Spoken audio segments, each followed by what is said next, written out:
जो जितना सक्रिय होता है जी उसका उतना ही समर्थन भी होता है, उतना ही विरोध भी होता है जी तो माननीय सुभाष त्रिपाठी जी अत्यधिक सक्रिय विधायक हैं। जी जिले में उतना सक्रिय कम ही लोग होंगे। अभी फोन करिए, अभी फोन उठा लेंगे। रात में 12 बजे करिए, फोन उठा लेंगे। जी। अस्पताल में काम, अस्पताल में फोन कर देंगे। थाने काम है, थाने फोन कर देंगे। जबरन बिठा दिया गया, जबरन बिठा दिया गया, चुनाव ही नहीं लड़ने दिया गया। चुनाव ही नहीं लड़ने दिया। पूरा उनका चुनाव प्रशासन, पुलिस और जिलाधिकारी और जितने अधिकारी वो लड़ते थे जी। वो लोग उनका फोन आना, परेशान करना, प्रेशर बनाना, सभा करती थी बिल्कुल जी।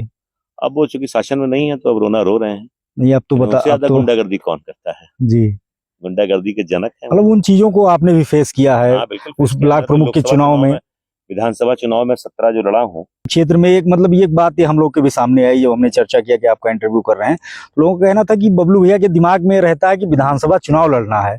अब कहाँ से लड़ना है और किस पार्टी से लड़ना है, जो टिकट देगा उसके साथ हम हैं और जहां से टिकट दे देगा उसके साथ हैं। तो क्या मतलब आपके सोच में ये रहता है कि विधानसभा मुझे लड़ना ही लड़ना है? नमस्कार, आप देख रहे हैं बहराइच पोस्ट। मैं हूँ आपके साथ चंदन शुक्ला। मेरे साथ आज विशेष चर्चा में मेरे मेहमान हैं अजीत प्रताप सिंह बबलू भैया। आप हुजूरपुर ब्लॉक प्रमुख हैं और 2 बार विधानसभा का चुनाव भी लड़े हैं। बहुत सारी बातचीत करेंगे। बहुत बहुत स्वागत है आपका हमारे चैनल में। आप सबसे पहला जो मेरा सवाल है, आपके राजनीतिक कैरियर की शुरुआत कैसे होती है, उसके बारे में हमारे दर्शकों को बताइए। मैंने ग्रेजुएशन लखनऊ विश्वविद्यालय से किया था जी। जब मैं बीए फर्स्ट ईयर में मैंने एडमिशन लिया तो वहाँ छात्र संघ के तब चुनाव होते थे, तो समरपाल सिंह जी वहां से अध्यक्ष के उम्मीदवार थे। तभी मैं छात्र जीवन में छात्र संघ के चुनाव में हिस्सा लिया। समरपाल सिंह जी की हम लोगों ने मदद किया। तभी से छात्र जीवन में ही राजनीति स्टार्ट हो गई थी। फिर मैं ग्रेजुएशन करने के बाद 1 साल मैंने कंप्यूटर एप्लीकेशन मैनेजमेंट का डिप्लोमा किया। बाद में एमए हमने यहाँ से किया, ठाकुर हुकुम सिंह महाविद्यालय से। यहाँ पर मैं छात्र संघ का चुनाव भी लड़ा। ये किस सन में? 94 में चुनाव लड़ा। तब से ही छात्र से जीवन से ही राजनीति में आ गया था।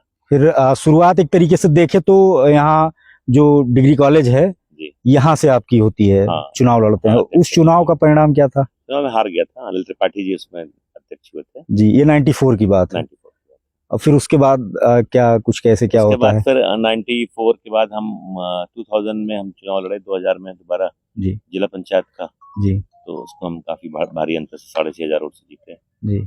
और उसके बाद सबसे लगातार पंचायत चुनाव में तो हमको सफलता मिलती रही जी। उससे मैं 4 बार जिला पंचायत सदस्य रहा, ब्लॉक प्रमुख भी रहा। हमारी वाइफ है, हमारी पिताजी, हमारी माता जी, सब लोग ब्लॉक प्रमुख रह चुके हैं।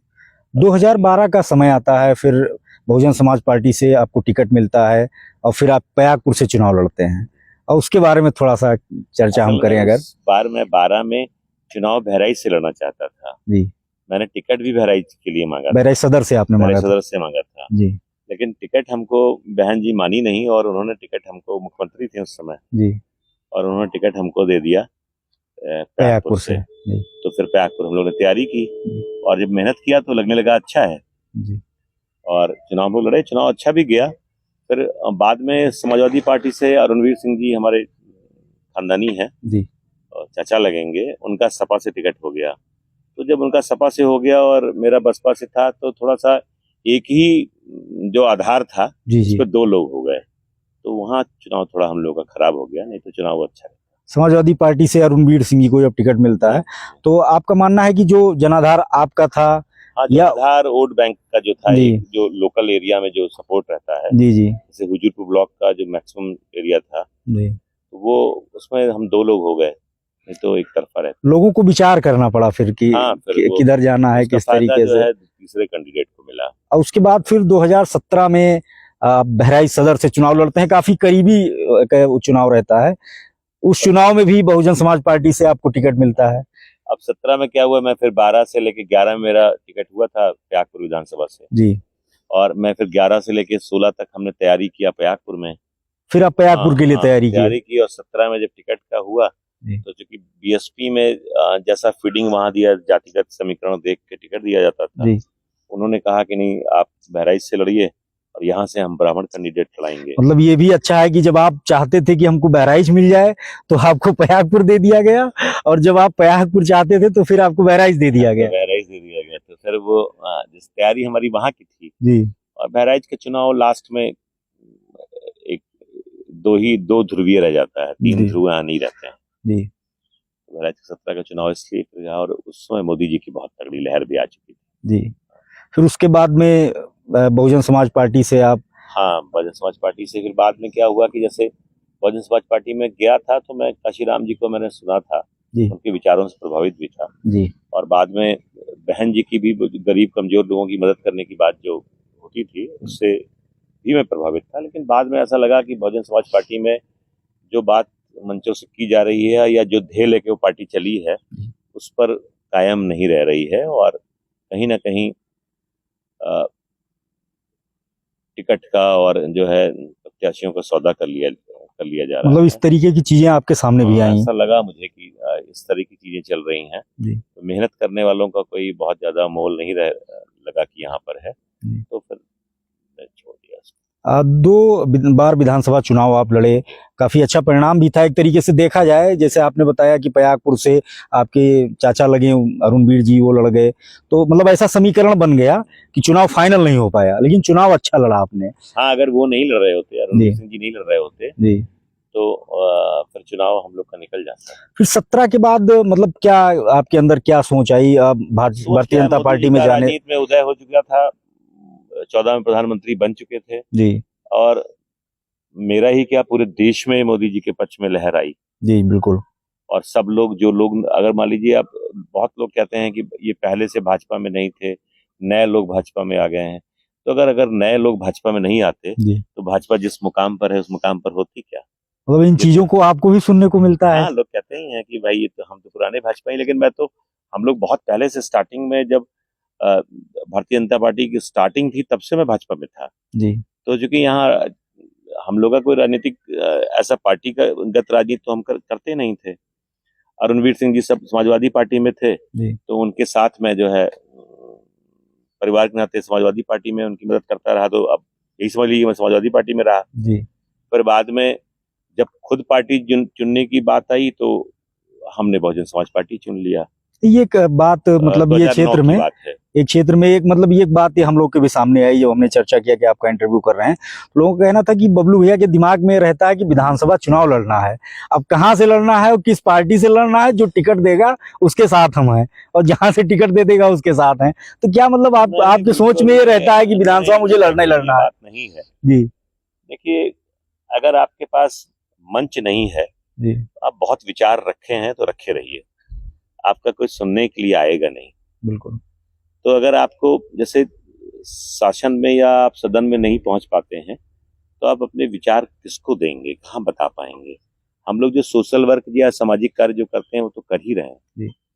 तो विधानसभा जाना, तो जो भी राजनीति कर रहा है, मान लीजिए जो पढ़ाई कर रहा है, आईएएस की तैयारी करने का लक्ष्य रखता है तो कोचिंग करे, कुछ करे, आईएएस तैयारी कर, सिलेक्ट हुआ तो ठीक है, नहीं हो पाया तो समझ लीजिए कि नहीं सफल हुआ ना। तो विधानसभा लड़ना तो एक लक्ष्य था ही कि राजनीति कर रहे हैं तो विधानसभा या लोकसभा में जाए जी। और अब हमने बहुजन समाज पार्टी चुना, नहीं संभव हो सका, अब हम लोग भारतीय जनता पार्टी में आ गए और भारतीय जनता पार्टी ने आपको हुजूरपुर का ब्लॉक प्रमुख बनाया, टिकट दिया और हमने भी विधानसभा चुनाव में जबरदस्त तरीके से भारतीय जनता पार्टी की दोनों विधानसभाओं, प्रयागपुर विधानसभा और बहराइच विधानसभा में मदद किया जी। और परिणाम भी सकारात्मक रहा। अब विकास की बात को लेकर किया मैंने जी, विकास की बात को लेकर, क्योंकि मैं जिस विद्यालय के सामने बैठा हूँ, इतना बड़ा विद्यालय आपने गांव में बना दिया। ये मतलब बड़े मेट्रो सिटीज में मैंने देखा है कि इतना बड़ा विद्यालय हो, या बहराइच में 1-2, तो इस तरीके से आपका जो कॉन्सेप्ट था, आपने अपने गांव में इस तरीके का विद्यालय बनाया। ब्लॉक प्रमुख बनने के बाद बबलू भैया के दिमाग में क्या चीजें थी कि मतलब किस तरीके से, क्योंकि जो ब्लॉक होता है वो प्राथमिक विकास जो होता है उसके लिए बहुत ही वो होता है कि एक तरीके से लोगों की जो मूलभूत सुविधाएं हैं, समस्याएं हैं, वो ब्लॉक से जुड़ी होती हैं। आपके दिमाग में क्या था, किस तरीके से आपने डेवलप किया ब्लॉक को अपने, या ब्लॉक क्षेत्र को? मैं ब्लॉक प्रमुख तो 2005 में हमारे वाइफ पत्नी हमारी हुई थी ब्लॉक प्रमुख, फिर 10 में हमारे पिताजी हुए थे, 14 में उनका देहांत हो गया, फिर उपचुनाव हुआ तो माताजी हमारी हो गई, फिर 15 में समाजवादी पार्टी का शासन था और उसने जबरन हमें नहीं होने दिया था ब्लॉक प्रमुख जी, सपा के शासन में। फिर 20 में जब दोबारा इधर चुनाव हुआ तो हम लोग हो गए। 15 में समाजवादी पार्टी की सरकार थी हाँ। तो उस समय भी आप ब्लॉक प्रमुख के उम्मीदवार थे? था ही, ब्लॉक प्रमुख सेटिंग तो था ही, और चुनाव के समय पर उस समय जो है सरकार का इतना दबाव था कि हम लोगों को चुनाव लड़ने नहीं दिया आपने कहा जबरन, तो मतलब जबरन लगा बिठा कि दिया गया मुझे। जबरन बिठा दिया गया, जबरन बिठा दिया गया, चुनाव ही नहीं लड़ने दिया गया। चुनाव ही नहीं लड़ने दिया। पूरा उनका चुनाव प्रशासन, पुलिस और जिलाधिकारी और जितने अधिकारी वो लड़ते थे जी। वो लोग उनका फोन आना, परेशान करना, प्रेशर बनाना, सभा करती थी बिल्कुल जी। अब वो चूंकि शासन में नहीं है तो अब रोना रो रहे हैं। नहीं, अब तो बता, उससे ज्यादा तो गुंडागर्दी कौन करता है? जी, गुंडागर्दी के जनक है मतलब उन चीजों को आपने भी फेस किया है। हाँ बिल्कुल। उस ब्लॉक प्रमुख के चुनाव में, विधानसभा चुनाव में 17 जो लड़ा हूँ जी, सरकार सपा की थी, बिल्कुल, उसमें भी मैंने फेस किया है समाजवादी पार्टी की गुंडागर्दी और उनकी जबरदस्ती शासन प्रशासन की। बहुजन समाज पार्टी से आप प्रत्याशी थे? हाँ बिल्कुल, बहुत जबरदस्त तरीके से। तो वो सब तो क्या मतलब क्या होता था, क्या कुछ ऐसा वाक्या कोई बताएं आप, मतलब क्या समस्याएं आती थी, क्योंकि ये तो जनता से जुड़ा हुआ चुनाव है, विधानसभा का चुनाव, सीधे जनता के पास आपको जाना है। किस तरीके से डिस्टर्ब किया जाता था? या आपकी जैसे मैं एक जगह मीटिंग कर रहा था, बभनियावा गांव है जी, वहाँ मीटिंग कर रहा था, वहाँ पर पयागपुर क्षेत्र में तत्कालीन एसओ पयागपुर मेरे पास 3-4 गाड़ियां लेके पहुंच गए जी, और हम भाषण दे रहे थे। उस समय काफी 400-500 लोग बैठे हुए थे। बीच में ही उन्होंने रोका कि अरे कैसे मीटिंग कर रहे हैं आप, कैसे मीटिंग कर रहे हैं? तो हमने उनसे बोला कि आपको दिखाई नहीं पड़ रहा है कि हम मीटिंग कैसे कर रहे हैं? उन्होंने कहा आपने परमिशन लिया है? तो हमने कहा क्या आपका रिटर्निंग ऑफिसर बैठ गया है जिले पर, वही तो परमिशन देता है, तो वो बैठे हैं क्या परमिशन देने के लिए? चुनाव डिक्लेयर हुए हैं, अभी जब रिटर्निंग ऑफिसर आएंगे तो परमिशन लेंगे, अभी तो हम भ्रमण कर ही रहे हैं। मतलब इस तरीके से फिर उन्होंने कहा कि गाड़ियां कैसे आप लेके चल रहे हैं? हमने गाड़ियां हमारी ही लेके चल रहे हैं जी। तो इस तरह का हैरेसमेंट करने का प्रयास करती थी पुलिस जी। तो इन सब चीजों को फेस करते हुए फिर चुनाव, 2 चुनाव आप लड़े विधानसभा का, फिर भाजपा में आप जाते हैं, उम्मीदवार होते हैं, हालांकि पहले भी आप ब्लॉक प्रमुख रहे हैं। इस बार क्योंकि आपकी सरकार थी केंद्र में भी, यहाँ भी तमाम सारे विधायक थे आपके, तो इस बार क्या जो आपकी सोच थी कि एज ए ब्लॉक प्रमुख मैं क्या दे सकता हूँ जनता को या अपने लोगों को या क्षेत्र के लोगों को, तो उन चीजों में, क्योंकि अब चुनाव फिर आ रहा है। देखिए कोई भी जनप्रतिनिधि है जी, सबसे पहले तो उसकी प्रायोरिटी यही होना चाहिए कि जो भी गवर्नमेंट की स्कीम आती है जी, वो जिसके लिए आती है उसको मिले, जिसका जो हक है वो पूरी तरह से उसको मिले, और सबसे बड़ा काम जनप्रतिनिधियों का यही है। बिल्कुल। तो इसको हम लोग पूरी तरह से 100% प्रयास करते हैं कि जो भी योजनाएं सरकार की चल रही हैं, सरकार के स्तर पर बहुत बड़ा चिंतन हो रहा है। गरीबों के लिए आवास आ रहा है, शौचालय आ रहा है, राशन कार्ड की व्यवस्था है ही है, पेंशन की व्यवस्था है, विकलांगों के लिए आवास है, विधवा महिलाओं के लिए आवास है। तो ये सब जो योजनाएं चल रही हैं वो मिले, ये तो सबसे बड़ा प्रयास था। और ब्लॉक प्रमुख के नाते कुछ निधि भी मिलती है हम लोगों को, उस निधि का भी बहुत बेहतर इस्तेमाल हो, तो वो हमने करने का प्रयास किया। नहीं, मैंने देखा भी है आपके जो आपका क्षेत्र है ब्लॉक का, उसमें देखा है कि तमाम सारी आपने लाइटें लगाई हुई है, मतलब पब्लिक एरिया पर भी और व्यक्तिगत लोगों के लिए भी। तो इस तरीके से मतलब क्या जो कॉन्सेप्ट था आपका कि विकास किया, जैसे आपने आवास की बात की, तमाम समस्याएं उसमें आती हैं, जो पात्र अपात्र होते हैं उसमें तमाम दिक्कतें आती हैं। अब बतौर जनप्रतिनिधि आपके पास लोग आते भी होंगे, उन चीजों को कैसे फेस कर रहे हैं आप? क्या जैसे अधिकारियों में असल में बहुत स्पष्ट गाइडलाइन इसकी नहीं थी जी, कौन पात्र होगा कौन अपात्र होगा, तो हम लोगों ने ये अपने ब्लॉक पर हमने मीटिंग करके अधिकारियों से, और जिले पर भी जब मौका आया तो हमने मीटिंग में कहा कि जैसे अगर मान लीजिए 5 लड़के हैं किसी के बालिग और माता पिता हैं, तो आप मिनिमम क्या सोचते हैं कितना होना चाहिए? 5 अगर बालिग हैं, विवाह हो गया है, तो 5 कमरे तो उनके पास होने चाहिए। बिल्कुल। एक छठा कमरा माता पिता के लिए होना चाहिए, 6 कमरे तो होने चाहिए। अब होता क्या, अगर किसी का 3 कमरे का घर बना है और उनका संयुक्त परिवार है तो वो अपात्र कर देते हैं कि इनका तो घर बना हुआ है पहले से। तो इस तरह के विषय हमने उठाया कि कम से कम एक कमरे की रिक्वायरमेंट तो एक परिवार को तो दी ही जानी चाहिए। बिल्कुल। उसके बाद में अगर हम बात करें, अब पंचायत चुनाव आ रहा है, फिर 26 में, फिर 27 में विधानसभा चुनाव, अब आपके दिमाग में क्या चल रहा है? पहले पंचायत चुनाव लड़ा जाएगा, उसके बाद फिर विधानसभा चुनाव के लिए भी प्रयास किया जाएगा। विधानसभा चुनाव में क्या है दिमाग में? क्योंकि जब आपने सदर मांगा था तो पयागपुर दे दिया गया था, जब पयागपुर मांगा था तो सदर दे दिया गया था। ये थोड़ा सा कंफ्यूजन क्षेत्र में भी रहती है लोगों को, जैसे मतलब हमने चर्चा की तो क्षेत्र में भी ये कंफ्यूजन रहती है कि अजीत भैया चुनाव लड़ेंगे, लेकिन कहाँ से लड़ेंगे ये कंफर्म नहीं हो पा रहा है। तो क्या मायावती जी की तरह ही अगर मैं किसी विधानसभा का नाम लूंगा तो वहां के मौजूदा जनप्रतिनिधि नाराज हो जाएंगे। जी, आपको ऐसा लगता है कि नाराज हो जाएंगे? नाराज हो जाएंगे, बिल्कुल। वो मानने लगेंगे। तो चुनाव तो लड़ना चाहता हूँ जी, जहां प्रभु की इच्छा होगी वहां से लड़ूंगा। मतलब ये तो कंफर्म है कि दो के बीच में ही आप? हाँ, 2 में या 3 में, कहीं पर ये नहीं अच्छा, 3 भी है? हाँ, कहीं लड़ सकता हूँ जी। अभी तो पार्टी तय करेगी कहाँ लड़ना है कि नहीं लड़ना है। और ये कह सकता हूँ कि लड़ूंगा चुनाव भारतीय जनता पार्टी से ही, और किसी पार्टी से नहीं। पूरा प्रयास आपका रहेगा कि भारतीय जनता पार्टी से ही? हाँ, अगर उससे टिकट नहीं मिलेगा तो नहीं लड़ेंगे आप? जिसको टिकट मिलेगा उसकी मदद। मतलब वो जो अभी मैंने चर्चा की आपसे कि लड़ना ही लड़ना है, टिकट कोई सा भी हो, वो इस बार नहीं होगा। अच्छा, मैं एक बात और आता हूँ, जो आपका क्षेत्र है, विधानसभा क्षेत्र है, जहाँ से आप ब्लॉक प्रमुख हैं, विधायक हैं सुभाष त्रिपाठी जी, आपको क्या लगता है क्योंकि उनके विकास से कितना आप लोगों को सहयोग मिलता है? क्योंकि ब्लॉक से सांसद हों, विधायक हों, तमाम सारी चीजें जुड़ी हुई होती हैं, तमाम सारे कई जगह पे विवाद भी देखा जाता है इसको लेकर। कितना सहयोग आप लोगों को मिलता है? जो जितना सक्रिय होता है जी, उसका उतना ही समर्थन भी होता है, उतना ही विरोध भी होता है जी। तो माननीय सुभाष त्रिपाठी जी अत्यधिक सक्रिय विधायक हैं जी, जिले में। उतना सक्रिय कम ही लोग होंगे। अभी फोन करिए, अभी फोन उठा लेंगे। रात में 12 बजे करिए, फोन उठा लेंगे। जी, अस्पताल में काम, अस्पताल में फोन कर देंगे। थाने काम है, थाने फोन कर देंगे। जी। तो बहुत उपलब्ध है, हर किसी की सिफारिश कर रहे हैं। तो जब कभी सिफारिश माली पुलिस में किसी की सिफारिश किया तो वो सिफारिश जो है ऑटोमेटिक किसी के विरुद्ध भी हो जाती है। जी। तो एक तरफ अपना आदमी तैयार होता है, एक अपना विरोधी तैयार हो जाता है। तो काम बहुत विकास का काम किया है उन्होंने, बहुत ज्यादा उपलब्ध है, सरल है। लेकिन विरोध की जो बात कहीं सुनने में आती है वो उसकी वजह यही है कि बहुत ज्यादा उपलब्ध है। उनके कामकाज, उनके विकास कार्यों को लेकर आप संतुष्ट हैं? हाँ।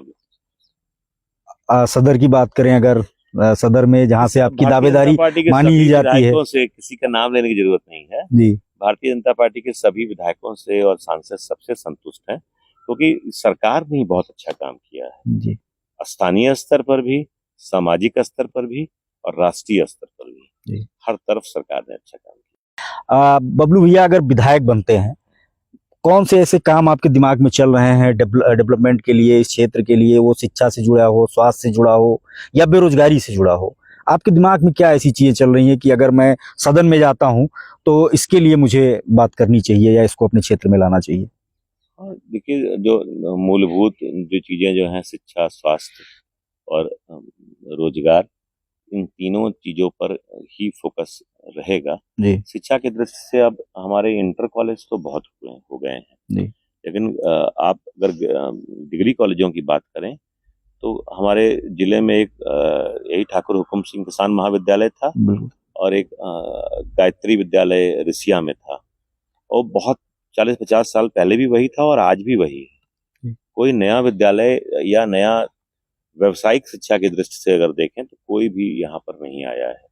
मेडिकल कॉलेज आया है तो उसमें जो 100-150 सीटें हैं वो हैं, बाकी और नहीं है।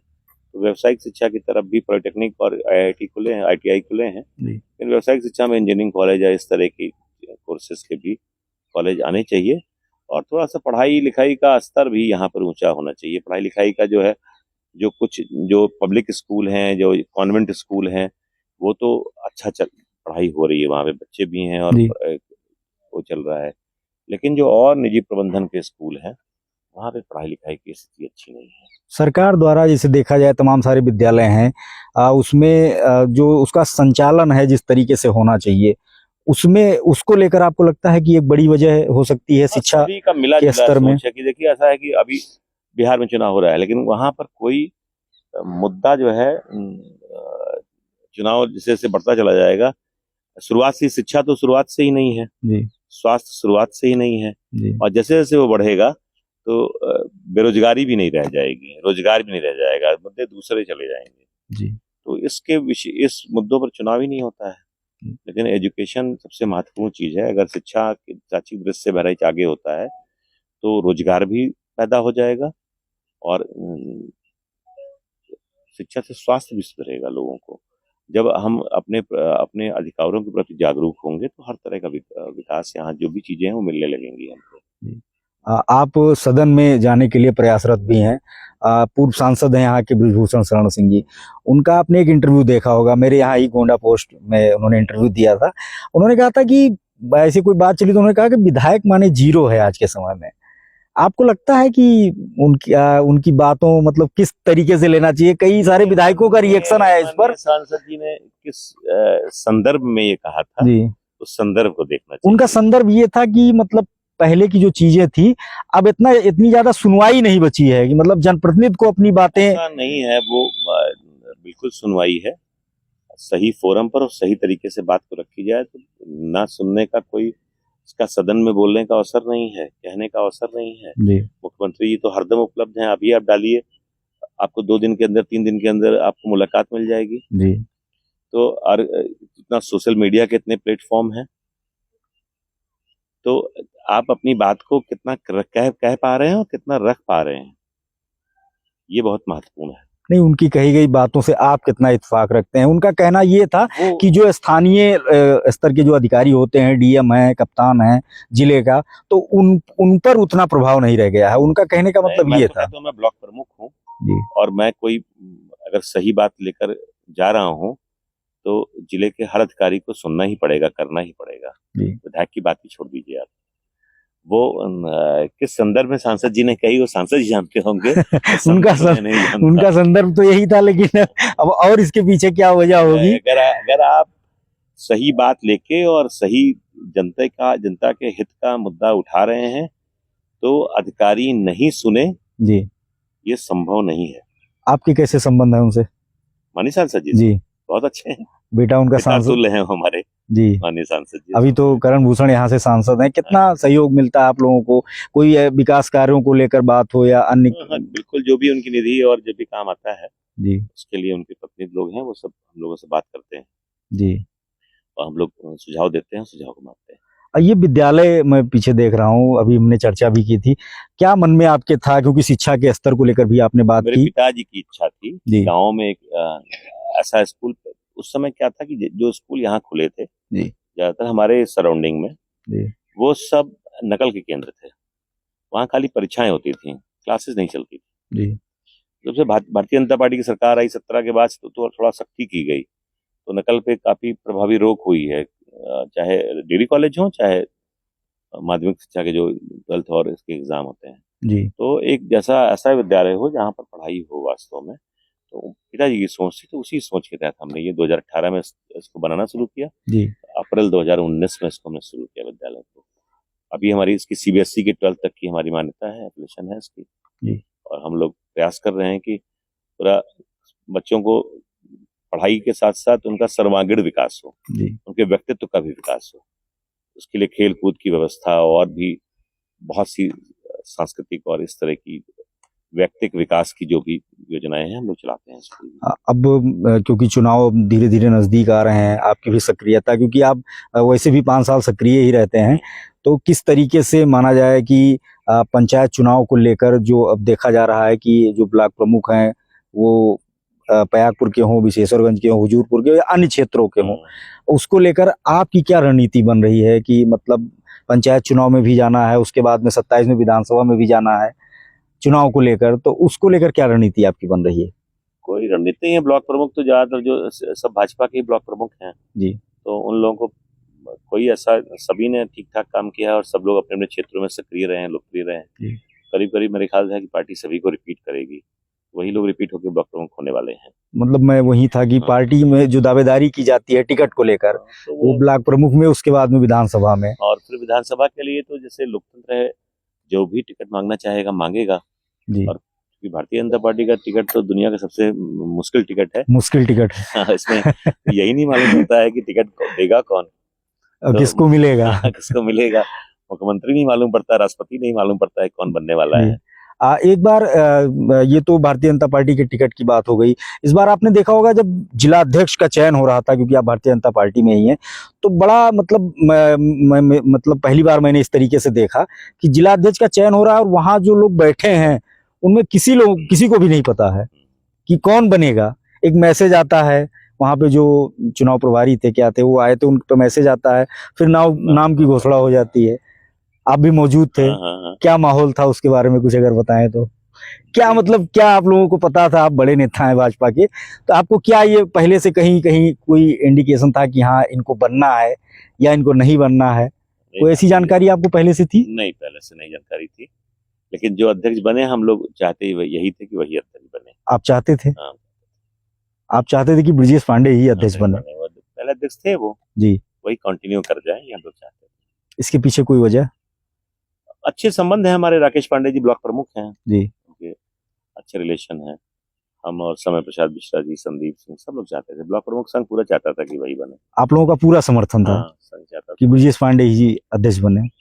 युवा अध्यक्ष हैं, कार्यकाल कैसा देखते हैं आप उनका? अच्छा है कार्यकाल, बहुत एक्टिव है, बहुत सक्रिय है और अच्छा कार्यकाल है उनका। और जैसे उपलब्ध भी हैं सबकी, जैसे संगठन में जो अध्यक्ष हो वो सबकी बात सुने जी, और सबकी बात पर ध्यान दे, तो ऐसा करते हैं। आप उस हाल में थे जब घोषणा हो रही थी, फिर एक ऐसा माहौल हो गया था कि भावुक हो गए थे सब। भावुक हो गए थे और एक तरीके का वो माहौल था कि मतलब चुनाव ही ऐसा था कि किसी को पता ही नहीं है। ब्रजेश जी के लिए बड़ी उपलब्धि भी थी, जैसे बहुत कम एज में जी, जैसे युवा मोर्चा के अध्यक्ष थे जी, और युवा मोर्चा से सीधे मेन भारतीय जनता पार्टी के अध्यक्ष हो गए, तो ये तो उनके लिए बड़ी उपलब्धि थी। उनका भविष्य बहुत उज्जवल है राजनीति में। जी। अब आप पर आते हैं, आखिरी सवाल की तरफ बढ़ते हैं। आपने इतना अच्छा विद्यालय बनाया, ब्लॉक प्रमुख हैं आप, कई बार से विधानसभा भी 2 बार आप लड़ चुके हैं। आप आगे क्या महत्वाकांक्षा है आपकी कि विधायक बन जाएं, सांसद बन जाएं या कुछ बड़ा कर जाएं क्षेत्र के लिए? किस तरीके से आपकी सोच है इस तरफ? नहीं, कोई ऐसी महत्वाकांक्षा नहीं है मेरी जी, मेरी महत्वाकांक्षा तो सिर्फ ये है कि लोग हमें प्यार करें, स्नेह करें, और मैं जहाँ पर जाऊं और वहां से जब लौट आऊं तभी मेरे पीठ पीछे भी मेरी कोई बुराई नहीं करे और मेरे ये गलत शब्दों का इस्तेमाल नहीं करे, सम्मान करे। ये सोच आपकी है? यही अपेक्षा करता हूँ, यही भगवान से प्रार्थना भी करता हूँ। बहुत बहुत धन्यवाद हमसे बातचीत करने के लिए। आपको भी बहुत धन्यवाद। तो ये अजीत प्रताप सिंह बबलू भैया थे, जिनसे हमने विभिन्न मुद्दों पर बातचीत की, वो राजनीति से जुड़ी हो, व्यक्तिगत जीवन से जुड़ी हो, ब्लॉक प्रमुख हैं उससे जुड़ी हो, तमाम चीज़ों पर बातचीत की गई। आगे भी हम प्रयास करेंगे चुनाव से पहले पहले कि आप हमारे स्टूडियो में भी जाएं और वहां पर हम आपसे बातचीत करें और उसको भी आपको दिखाएं। चंदन शुक्ला, बहराइच पोस्ट।